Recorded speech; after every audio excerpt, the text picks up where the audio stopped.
All right, game on, and I'm happy to introduce our guest today, and that is the one, the only former NFL player, former DC and DB coach. It is Tim McTyer. As Washington fans, you might recognize that last name because his son is balling out this preseason for the Washington football team. And we have Tim McTyer here with us. Thank you for joining Ref the District and taking the time to talk to us about yourself. And we'll talk a little bit about Torrey a little bit later, but right now we want to put the spotlight on you. So thank you for joining us. You know, what's going on really with you these days? I'm just in the coaching transition, man, being a dad and a granddad, and just watching my son and my grandson, waiting on things to fall into place. Good. Awesome. All right, let's start off some questions here. I believe Trevor is going to have our first one for you. What's up, Tim? Got a couple. It's a two-part question here for you. We discussed before the interview today about your NFL history and your playing career. I was just wondering, after your shoulder injury in 99-2000, what made you stop, coming back to NFL to return for another season and go into coaching? Well, they told me my shoulder was kind of messed up more than it was. So pretty much they told me I couldn't play again. Therefore, he had no choice and led me into coaching. Torrey started playing, and I started coaching when Torrey started playing young. So that's what led me into coaching. All right. And then my second part is, what do you love most about the game of football? Is it playing? Is it coaching? What is it? It definitely was playing, but when you can't play, it's more about seeing the production that you're able to teach someone else and for them to get it. Outside of that, it's really being a competitor as a coach, using your players to kind of get a point across schematically, whether you're aggressive, you want to hit people. I can't hit people no more. So I use my players, as chest pump. Right. Okay.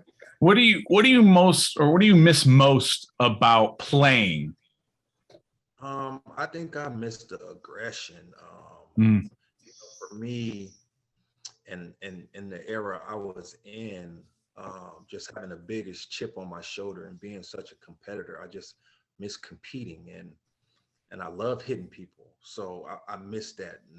And you can't prove yourself as a player, especially if you're undrafted and you have so many chips on your shoulders. I had so many chips on my shoulder that there was always a reason I was upset or mad, wanted to prove something. So you can't do that. I think I'm there as a coach. I still have that mentality now as a coach that I want to prove that, yes, I can coach. Yes, I do know what I'm talking about. Yes, I am capable of doing this, that, and the other. But, just as far as being a competitor and competing against guys that were either selected higher than you or was told were better, faster, stronger, bigger, I missed that part. Yeah, I was going to ask you a little bit about that aspect. Is you were not a guy who necessarily was a first round pick or somebody who ever had a lot of expectations coming out of college. And so you had to grind your way into the NFL. What was that process like where you had to figure out how to get into the NFL and it wasn't given to you? Like I said, man, it was just a mindset, the 90s, late 96, 97. It was just a different era as far as what you can do and what you couldn't do. We can actually help people. So I think that was the gift that I had, being undersized or labeled slow. I was just pretty much an athlete and just able to contribute more in different ways. I was a hitter.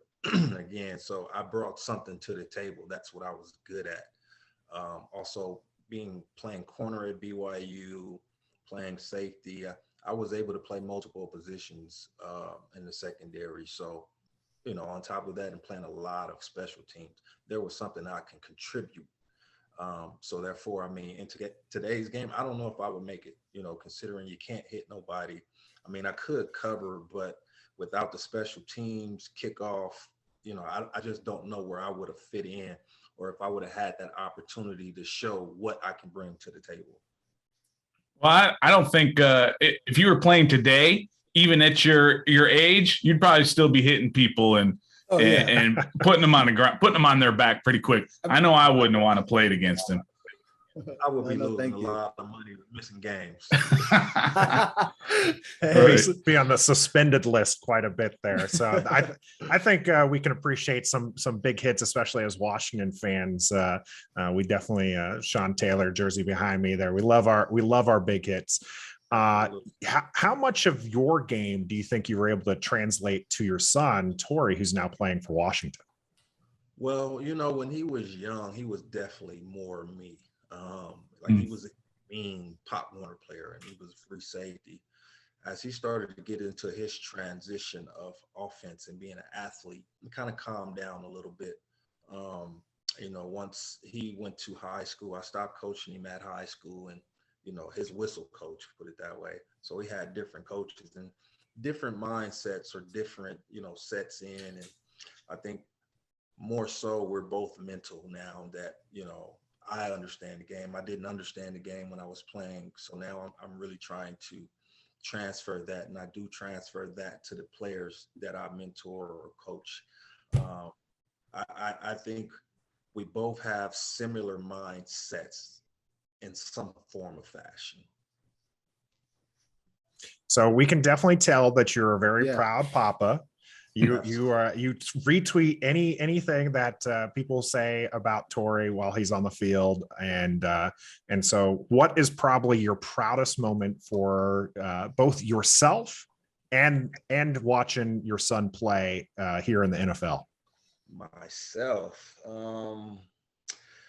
don't know. That's a loaded question as far as myself. You can let it out. You can let it out. It's a safe space. Unleash. It just depends on where you're talking about as far as my life of being proud. Definitely proud to be his dad. Definitely proud that I was able to set a standard that he followed in. I'm definitely proud that we're whatever number that is of son and dad tandem that played in the NFL and college.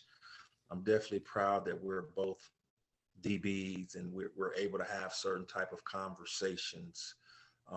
He's starting to get to a point to where he kind of, he looks a little older than me in the face, and I can't grow the hair that he grows. I'm proud of him as a man. I'm proud that he's still fighting in year 5 as an undrafted free agent, and that he hasn't given up yet. I know there's a lot of times where, my rookie year, I wanted to give up. But I know guys go through that moment where, guys are retiring at halftime and, different, mentalities and mindsets. I'm proud that he's still sticking to it. And,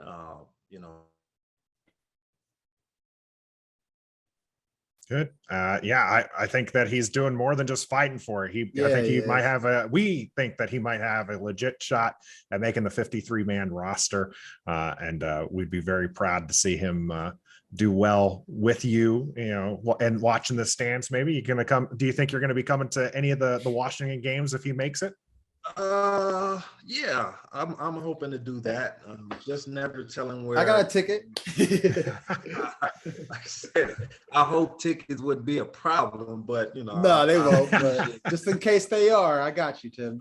I got you. I appreciate that. But if he makes the team and everything, I hope to get down there. But like I said, there's no telling what my path is going to be. I'm still waiting on some things. Do have some things in the works. Just can't really announce them yet. But definitely, man, I would love to go to Washington and watch. Yeah, we were all 3 actually out there last night, and when I saw he was in there with the ones, I was like, McTyer in with the ones, let's go! And he proved he belonged to be with the ones. So he's very, very, he's flying under the radar, which is really good, and he's just steady ascending. So it's really nice to see. Our paths and certain things were similar. When I went to Cleveland, I was drafted in the 11th pick. And when I got to camp, I was like dead last on the depth chart. And by game 1, starting. So we've been through similar paths and always flying under the radar and having to prove ourselves. And I think that's any plight as a undrafted guy. there's a list of things that we have to do, regardless of whether he's my son or not. Once you're undrafted, this is what you have to do. There's a scripture, or just the whole list of things that you have to do and accomplish. And part of that is doing something good to be noticed, to move up the chart. And again, for me, that was hitting and being in the right places and being able to go out to corner and then go back to safety and then go to nickel. I don't know how I did it, but I mean, just as far as the terminology and different things, for me, that was the hard part of football. Everybody can play football that's playing football. The hardest part is learning the language. The language is the hardest part of football. Hey, Tim, why BYU? Why did you end up at BYU? Oh, really? Okay, a couple of reasons. Purdue was too far. That's one. I saw the TV schedule. So they're on TV a lot? All the time. Right. I knew as a Black man going to BYU, being successful coming out of there, it would do something to my name a little bit. It was close to LA as far as airplane travel, about an hour away. And if, depending on how your mindset, I left there at 3 and I got back to LA at 3. So, it didn't really. You didn't lose any time. And then, like I said, I knew, I think before I got there were some guys that got kicked out before I got there. So I kind of knew I would have stepped right in a little bit. So it was real strategic. And I was really trying to get away from LA at the time. We were just coming off the Rodney King stuff and all of that. And I was really tired of being in that environment. And when I took my trip to Provo, it was totally different. I've never seen that in my life. Just as far as the peace, coming from LA, man, I've just never seen that type of peaceful environment, and I liked it. And when I went to Purdue, it kind of showed me a LA environment that I didn't like, just as far as where my host took me and where I was dropped off at. And I just didn't like it. It was too close to home. And the first thing I would think about is trouble. Like, I can't do it. I'm too far away. And that was my first time ever flying, was going on my Purdue trip. And I didn't get a straight through flight, to be honest with you. The layover, I didn't know how to connect flights or none of that. And I was like, oh, no. Yeah. So once I met the BYU people, man, and everything was good, man. I was interested in that whole environment. Yeah. Well, throughout college and throughout the NFL, your NFL days, you had to travel quite a bit. Which was your favorite place that you played at? Ooh. I like Wisconsin. I mean, as far as on the road, I like Wisconsin. I don't know. I like that environment. I like they actually let us eat a little bit once we got out of there. But I mean, everybody didn't like the vet. I love the vet, man. It was just I like the vet. I don't know if it was just the carpet. I don't know, I like the vet. I like the environment. That was the first place I think I smelled marijuana in the stands. I'm like, oh, it's going down. Like, you know what I mean? Right. Bottom somewhere. So I like the vet. There was a couple other different places. I like going to Baltimore. I did like going to Washington. I played there a couple times. That was interesting games, the Washington games.